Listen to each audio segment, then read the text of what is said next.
Good morning. This is Blaine's Whole webcast that can be found each week on Facebook, YouTube, and LinkedIn. You can also listen in on Spotify, Apple Podcasts. You get more information about this show, past shows, previous shows at my website, which is behind me, blainsworld.net. I'm your host, Blaine Greenfield, in my Zoom studio here in lovely downtown Fairview, North Carolina. Each week, we focus on positive news and information about people and organizations in both Western North Carolina and throughout the country. And toward that end, it's my pleasure to introduce Kaley Sikora. Sikora, you beat me to it. I was going to ask you to wave to all your fans and friends, so thank you for doing that. And Kaylee's going to be in an upcoming show at Parkway Playhouse, which we'll talk about in just a second. But before that, I should mention that Kaley Sikora is a singer, actor, and dancer currently based in Denver, Colorado. So this is a long way for you from Denver, Colorado. Is this the first time you've been in North Carolina? Yep, it has been. Okay, very cool. She's recently graduated from the Conservatory of Performing Arts at Stevens College with a BFA in musical theater. Kaylee loves to travel and has performed in several states, including California, Colorado, Iowa, Missouri, Wisconsin, and now North Carolina. Her classic roles include um, in Music Man, in Next Normal, a great show, Footloose, and upcoming show we play Huddle in the Fiddler on the Roof in Colorado in January 2036. So that's quite a range of stuff you're doing, the gamut. As a kid, where'd you grow up? I grew up in a tiny little town called Franktown, Colorado. Okay, as a kid growing up in a tiny little town, did you always know you wanted to be in musical theater? For the most part, yeah, it's just kind of like I needed something to do after school, and I just kind of like clicked immediately with doing theater, so I just kind of stuck with it for the last like 11 years. So Yeah. Do you remember your very first role? my very first role, it was a little murder mystery called Meadow Hills Murder, and I was playing like the daughter, but like that was like an original show, but like my first role in like a musical, I was an Oompa Loompa in Willy Wonka. Okay, and how old were you then? I was just about to turn 12. I was 11. Now the question is, do they have a record of that? Was that taped somewhere? Nope, nothing about those. I have a couple other like old like when I did like Lion King and like James and the Giant Peach, like some of my other first musicals, I have those on like DVD at my parents' house. Very cool, because I have this idea, Kaylee, for a fundraiser. And I've told Parkway about this or other places, but everybody will recreate the very first role, so, you said you didn't have a record of it, the first one maybe, but wouldn't that be cool that you get up and do the very first role you ever did? And especially maybe in Colorado, where people know you really well. I think that'd be a lot of fun, wouldn't it? You know, Yeah, I think so. I but, might be able to find some pictures of it. Yeah. okay, that'd be great. So anyway, down the road, you'll think about that. But so you then started acting, and what, you acted all through high school? Yeah. Okay. And in high school, I'll put you on the spot. Do you remember a favorite role you had in high school? Favorite role I had in high school, I did the 25th annual Putnam County Spelling Bee, and I was Marcy Park. Okay, fun role. I always got a kick out of that. I've been in that twice from a standpoint. I was called up on the audience to, be the guy who misspelled the words. Mhm. Fun role. And so then you went to college. Do you have a favorite role in college? Favorite role in college that I played in my college career was Marion Peru in The Music Man last summer. Okay, very exciting. And so, been a bunch of things, and you have some exciting stuff coming up next normal, especially some really exciting stuff. Down the road, do you have a role you'd like to play? You always A want role that I would like to play. I've played a lot of the roles that I've really liked already, which is like super cool. But I think the next like, big role that I want to be Zoe Murphy in Dear Evan Hansen. Okay, another great thing to be into. So if anybody's listening, keep Kaylee in mind. But that kind of segues into the really cool story you told me off the air that I was asking you, how do you get to Parkway? In other words, you're in Colorado. I said, did you know anybody in North Carolina? You didn't know anybody. So talk about how you got out to Parkway. All right, so how I got to Parkway. It was a requirement at my college in order to like graduate. It was part of like a class assignment that we had to submit about 10 auditions per semester. And during this time, I was just auditioning for as many things as I possibly could. I was probably turning in like 50 to 60 auditions per semester. And then Parkway Place, I was kind of, I think it just came up on like a Facebook ad, and I was like, cool, another theater company to submit to. So I submitted a video of me singing and a video of me doing my monologue. And then Daniel reached out to me saying that he wanted to see me at callbacks. And then I was like, hey, I can't make it to callbacks because I'm currently in Iowa doing a competition. And he was like, that's okay, I'll keep you in mind. And then a couple of weeks later, I got the email saying that I was cast in Arsenic and Old Lace, and I was super excited. It's the first time in a while since like I've been in college that I've gotten an email saying that they wanted me to like be a role. So I got super excited and I told like all of my professors about it. I was like, guys, somebody has reached out to me about being in their show. I'm super excited. And yeah, and now we're here and I'm in North Carolina and I'm rehearsing the show and it's going great. Well, you're giving some good advice if anybody's listening. And I guess in part of it, it's kind of a game of numbers. So you just put out the stuff and at it, you mentioned 10 or you put out a lot more. What kind of response rate did you get? Response rate, usually when you audition for theater, you usually don't really hear anything back. So that's something that I'm used to. But I got a good number of callbacks and also other roles that were offered to me, but I ended up turning them down because I really wanted to do Arsenic and Old Lace. I would hear, I don't know, maybe something like every 2 weeks about how they want me in for a callback or in for like a longer interview. So yeah, I would like go to those callbacks and those interviews, and then I would see like what their rates were and like what the job was. But then something just felt like right in my heart where I was like, I really want to do this Arsenic and Old Lace show, and I really want to be here, and I really want to do art in Burnsville, North Carolina, over anywhere else. And I don't really know where that feeling came from, but I trust that feeling. So, Well, it's pretty interesting that in terms of the getting the gigs and doing it virtually, what's it like for you doing a virtual audition versus a real or an audition in person? especially since COVID happened, a lot more of the industry has moved to more of doing self-tapes and online auditions. So it's kind of almost like a little bit easier, at least in my brain, to do self-tape auditions because usually I will have a day where I'll just record a bunch of material and then I mix and match different material to fit into the audition. So I'm like, all right, here's my ballad song and my comedic monologue. That's what they're looking for. And I'll just edit those together and then send it in. And then rather doing an in-person audition, you need to like bring in your sheet music, have it properly marked, give it to like an accompanist, and then go from there and do it in person. What's nice about doing virtual auditions is that I don't have to drive Sure. anywhere to do anything like that. And then also with virtual auditions, I reach a lot larger of like an area that can see it rather than in-person auditions. It's mostly just like in theater in Colorado right now, which is where I'm based. So yeah, that's that. Yeah, I imagine too, in terms of the auditions, I love what you said you did. You also mix and match stuff. And so I guess that's another skill you picked up that learning how to do tapes and put stuff together and cutting, editing, you had to pick up that skill as well. Hmm. Now, did you learn that in school? Um, Not really. We were like taught how to like properly like do it. Like, hey, this is like the right way to like make a proper self-tape with like title cards and like the right like audio type of thing, but we never really were taught how to do it. I just kind of figured out a lot of this on my own, but also I was really big into social media management when I was in high school, so I learned a lot of those editing skills through when I was like managing social media for different theater companies when I was growing up. Did you also learn it? Do you also check YouTube tapes? Did you learn some stuff that way? Yes.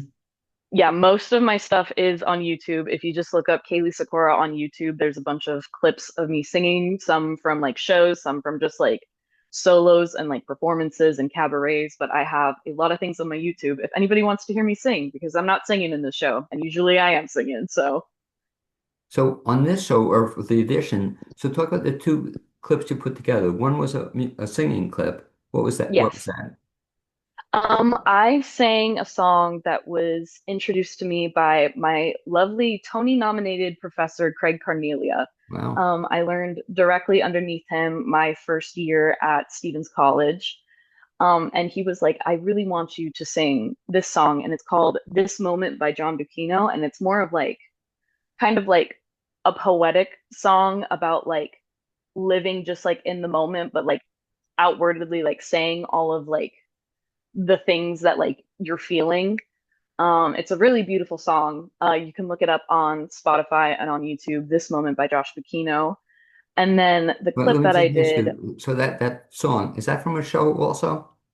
it's not from a show, No. actually. It is from just a composer himself, but he writes like musical theater styles of music. And Josh Bikino is like a wonderful composer. He's so talented and it's so amazing. And so you said you put together two clips. So that was the musical. And what Mhm. was the other clip you put together? The other one was my main like monologue that was given to me, where it's about basically how the character is really fed up with how many men like hit on her over and over again. So she just goes on like this long ramble to like her best friend about how she's fed up about everything.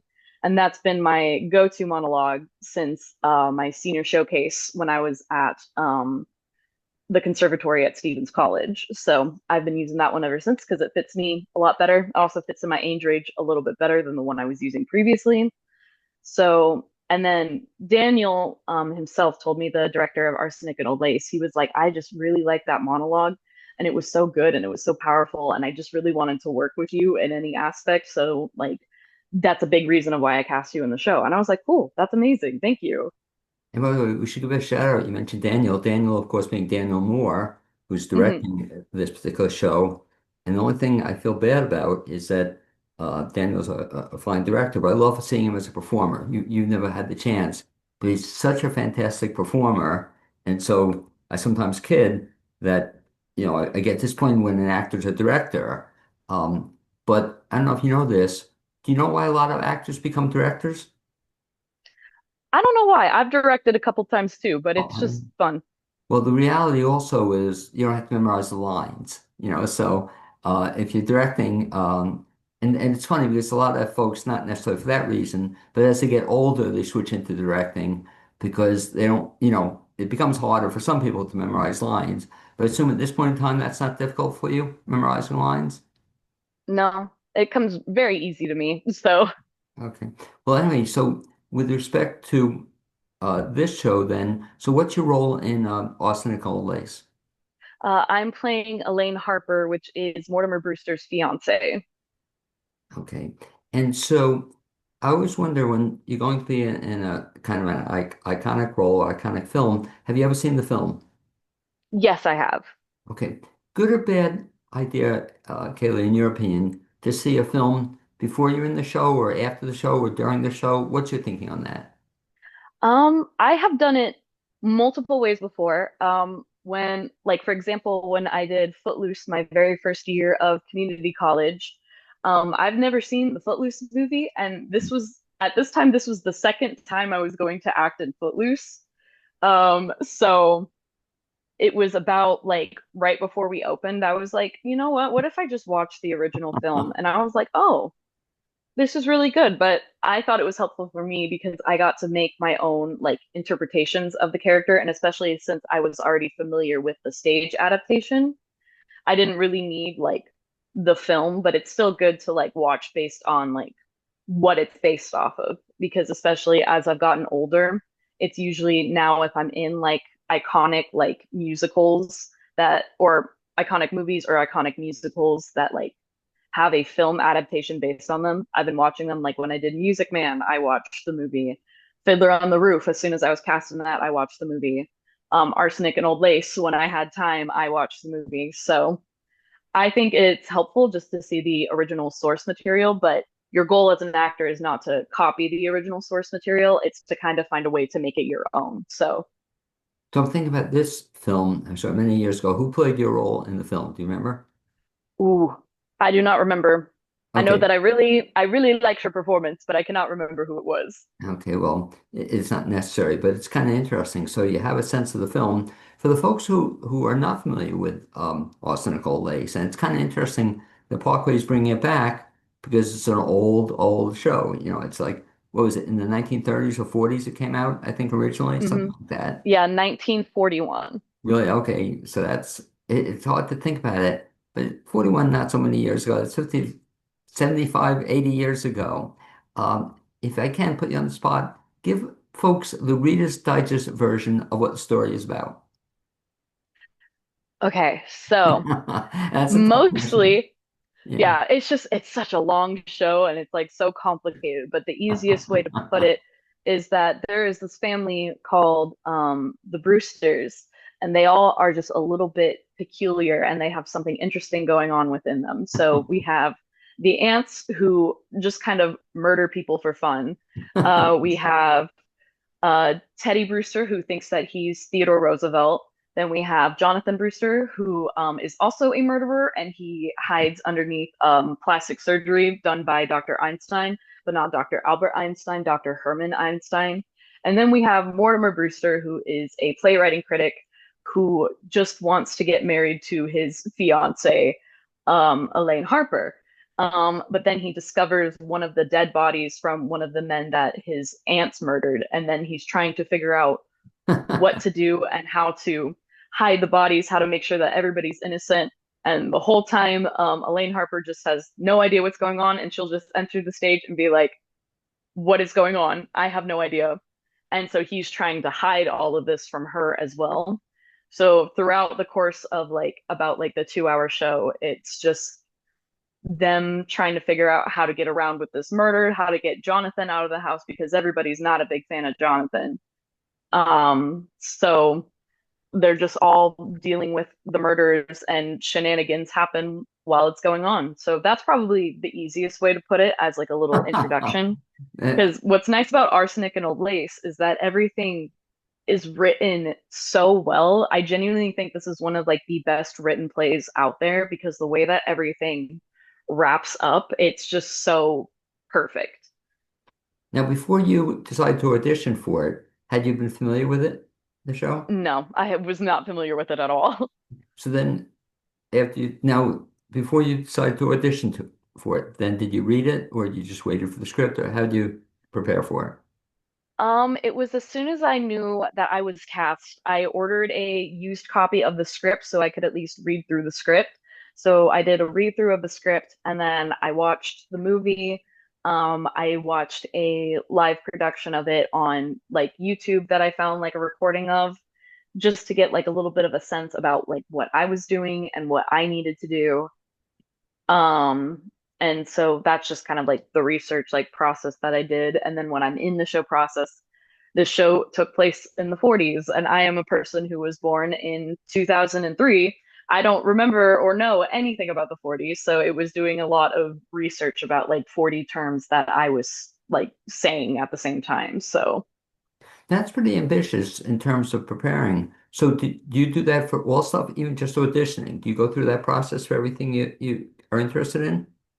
Not everything that I auditioned for. For Arsenic and Old Lace, it was after that I knew that I was cast. I was like, all right, I'm gonna do all of this research stuff. And usually a little bit before, if it's a show that I'm really interested in, usually I'll do a lot of like just basic research. I won't like do like a deep dive on the show, but at least when I go into an audition, I at least want to know like the world that I need to be in because I've heard plenty of stories of people going in and they completely misunderstood the character, which is also something that I have totally done as an actor. It's just something that happens. And then when the director's like, we're going to go this way, you take it that way. That also happened in Arsenic and Old Lace. I had a very different idea of Elaine Harper when I walked in, and then Daniel and I worked on it, and it's completely different from what I was thinking going into it. But that's also like the job of an actor is that you work with the director to bring their vision to life. Like in my brain, being an actor, you are there to serve the director and then serve the people that are going to be there in the audience of the show. So Now that's a challenge, I imagine, for you. I'm just curious. if you talk about process of coming into an area, you didn't know anybody, you didn't know any, you know, and even where you want to stay, what was that like for you? Or I guess you're getting used to it, just going into some place for the first time? Yeah, I'm getting to the point where I'm getting a little bit used to it with doing it. It was the first time I originally went to community college at Western Wyoming Community College. That's where I spent my first 2 years before I transferred over to the school that I graduated from, just so I could save a little bit of money. But when I moved to Wyoming, I was there all by myself. I didn't know anybody in the area. I knew absolutely nothing. And genuinely doing that was one of the best and most fun decisions of my life. So I think part of me was like, for doing arsenic and old lace, I was like, I think that might be fun. Just kind of like a little, almost like vacation, it feels like, where I just get to focus on doing theater for a couple months. Because I also did that. I performed at Okoboji Summer Theater. And for that entire summer, it was doing 7 shows in 8 weeks. Wow. Yeah. So yeah, and just being there and just focusing on doing what I love is like the best feeling. And it definitely felt like for Arsenic and Old Lace, that would be like the case for me. So I was like, I'll just like hang out in the middle of nowhere, meet more people. I love being in new areas where I get to like learn about like more people because I've always wanted to travel more, haven't really had the opportunity until I was about like 18. So I just want to like get out there and explore like different communities and see like what everybody is like, like doing. And I love being a part of stuff like that. So So coming to Parkway, I mean, I really give you a lot of credit because to me that's pretty scary. You've never been here. What happens? Do you have to find housing, or they help you find housing, and then I found my own housing. I just very easily I use Airbnb and I was like places that will take a person and their cat. And I found a lovely little listing. It's about like a small cabin that's like the size of like a 1 bedroom apartment that me and my cat are staying in. And it was for a relatively good price too. So it was when I graduated school, I was like, okay, I'm gonna save up to pay for like the cheap housing. And so for my first couple of paychecks, I just used them to pay for making sure that I would have a place to stay while I was in Burnsville. So that is what I ended up doing. Used like my month's paycheck just to like pay fully for like the 2 months that I was going to be here. And then I was like, all right, now I'm going to go with a little bit of savings in my bank account and we're going to see what happens. So so to come to then Burnsville, North Carolina from Colorado, you flew out or drove out? I drove out. Wow. I mean that's a big trip. Um, hmm how long did that take you? 22 hours. Really? And your cat did hmm okay with it? He does wonderful in the car. He will freak out for maybe like the first like 15 minutes and then he'll just lie down and sleep. So you're in then North Carolina. Talk about then the show itself. It opens when? It opens October 10th. Okay. And so you've been in rehearsal for how long? We have been in rehearsal since I believe September 7th. So we've been in rehearsal for a little over a month. Okay. Pretty, a good length of rehearsal period. Do you Mhm. have then the show itself runs October 10th till when? To October 19th. Okay, so what you're seeing out here in North Carolina, but matches through the country, it's too bad they're not longer runs. It used to be everything had a 3 week run, at least 4 week run. So this is just sort of two Mhm. weekends, Yes. is it?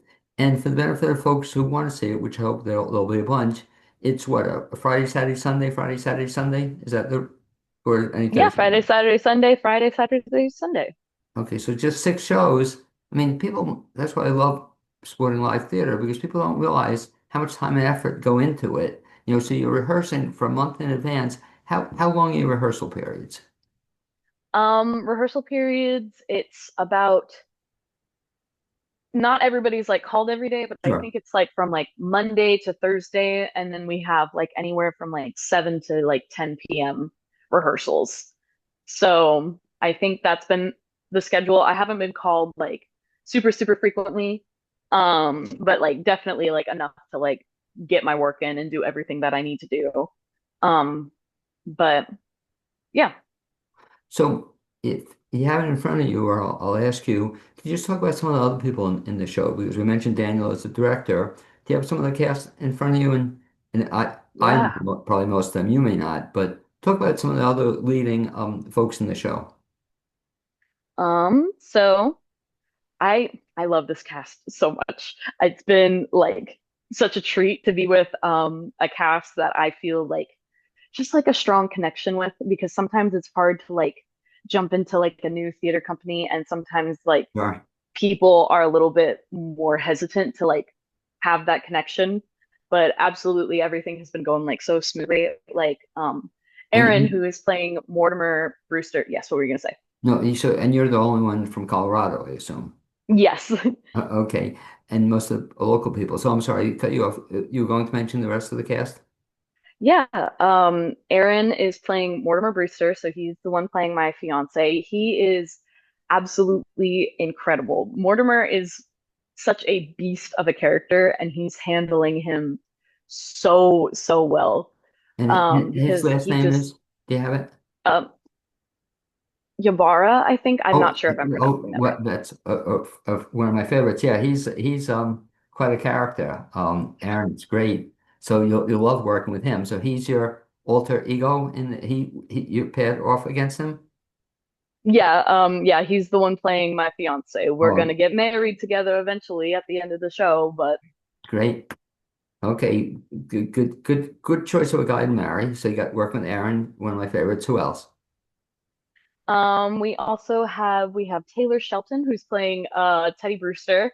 I absolutely love his portrayal of Teddy, thinking that he's Theodore Roosevelt, always giving me like a good laugh. Then we have Jason Phillips as Dr. Einstein, also cracks me up. They're like, I think Teddy and Dr. Einstein are like my favorite like funny characters of And the show. I just love another how they're guy, written. another guy, like you said, Jason. Just he opens his mouth. He's funny. He's a real fine actor. Yeah, good. And who else? Yeah. And then we have Mike Yao, who's playing Jonathan Brewster, the evil brother that does plastic surgeon and then also murders a bunch of people too. And he is absolutely so good as Jonathan. And there's also a bit where he gets mistaken as Boris Karloff a lot. And he has a voice that sounds so much like Boris Karloff while we're doing it. And then we have the lovely people who are playing the aunts of the show. We have Alyssa Bryan, and then we have Paula O'Brien, and they are just so incredibly talented and funny, and they take on the role of such sweet, charming, like aunts, but they also just have like such like a dark side where they're murdering people for fun, but they don't even realize anything is like wrong with it. But they're just like so sweet, and they're like, "This is our little hobby, and this makes us so happy." And then Mortimer is like, "This is absurd. I don't know what to do about this. We'll fix it within the course of this play, though." So So that's quite a cast. I know just about all of them, and I can see that I can, as you're even describing them, I can see them in that their roles. It's like it's so cool that it's like it seems to me like perfectly cast. So it sounds like it's a fun show. Like I said, they're all really cool people. So, and what's exciting to listen to you is they've all accepted you as part of the company. yeah. Because I guess, have you ever had that happen? Must be tough. Somebody comes in new and they don't feel part of the company. Has that ever happened to you yet? Yeah, it's happened to me before, but like, hey, there's nothing really that you can do about it. You just gotta move on, do the best work that you can do. But it definitely helps a lot more when you feel like that strong connection with everybody, when everybody's like in it for the same goal of being like, okay, we're gonna make a good show and we all need to do it together. So when you're not rehearsing, what are you doing in Burnsville, North Carolina?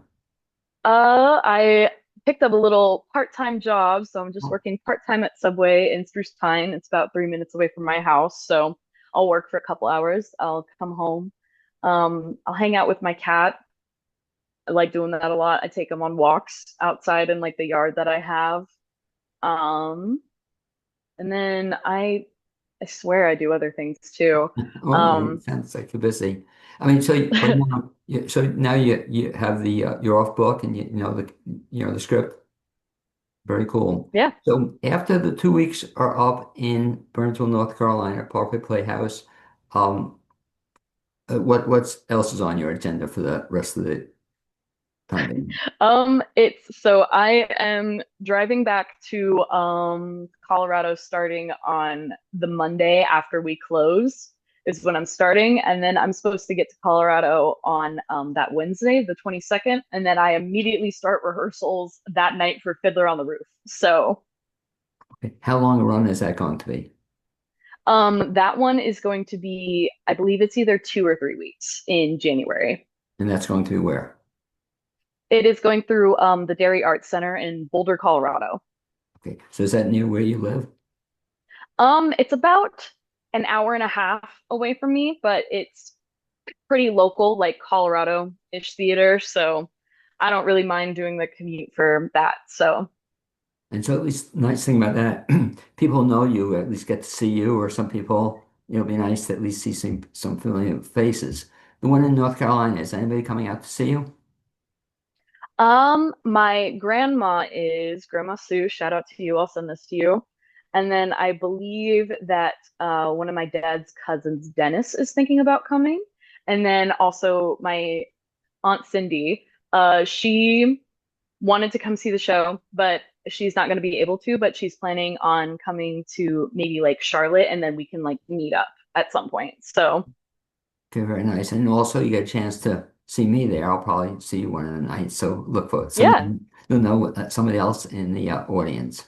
So you have the summer, you're doing Fiddler. Anything else upcoming that you can share? That after Fiddler, do you have other stuff in the works? Not after Fiddler. There's nothing that I really have like planned going on, but I'm still auditioning. I'm auditioning super frequently. I'll probably be traveling to different states just for different like giant group unified auditions. I usually travel to Tennessee and Baltimore once a year to audition for theater companies just around the area. So, So upcoming, we'll have to keep track of you. And by the way, to keep track of you, what's best bet? Social media, is there a way to find out about you? yeah, I'm most active on Instagram. If you just look up Kaley Sikora on Instagram, I will come up. It is KaleySikora. I'm big on Facebook, and then I'm also big on YouTube as well. If you just look up my name, I come up, and then I post frequently about all of my adventures of traveling and acting, and pretty much I'll be talking about something like every now and then. So yeah. And look forward to tracking you down. One of the things that I find annoying with Instagram is that half the time people don't even give their names. I don't understand that, but I'm talking about if you look up your name, at least you have your name, but other people don't Mhm. put their names and you're supposed to guess who they are, which I think is kind of strange. So you can track you on social media. And if you want to see Austin Nicole Lay's best bet, check out Parkway Playhouse on Parkway Playhouse dot, I guess, org or what is it? Do you have it Let's handy? see. I think I do have it handy. I think it's just parkwayplayhouse.com. Okay, parkwayplayhouse.com. So you look forward to seeing you in the show, and should be a lot of fun, and it'll be interesting. I'd love to see you in a musical, but that'll be down the road. So anyway, Kelly Sikora, I'd like to thank you for being my guest on this edition of Blaine's World webcast.